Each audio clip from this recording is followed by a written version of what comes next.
ma'am. May kiramay po kami. May kiramay po kami. Sobrang sakit Si po. Maris po. Si Mon Gualvez po sa TV5.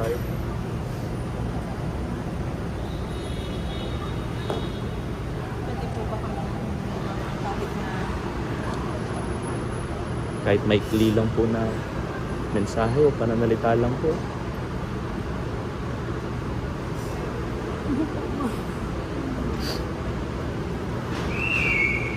Alam niyo po ba magkakaroon sila ng training ng gano'n?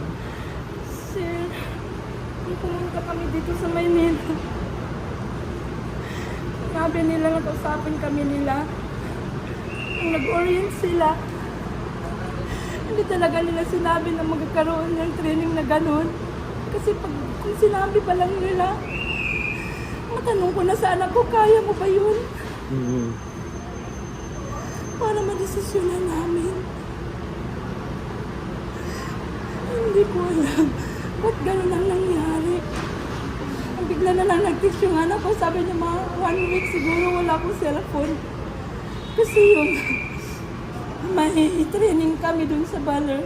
Tapos sabi niya, hindi pwede daw mag-cellphone. Sabi ko, sige na, please, mag-amping. And then, dapat ingatan yung katawan kasi isa lang yun. Kasi akala ko training lang na hindi military training. Ano ba yun? Tapos, yun na. Wala na siyang cellphone ng Sunday, Saturday. Wala na siyang cellphone hanggang Sunday nga. Tapos, bigla na lang may nag-message sa akin. Sinabi na, hindi pa po, tumawag ako sa'yo. Tapos, hindi naman siya tumawag. Ako na lang yung tawag.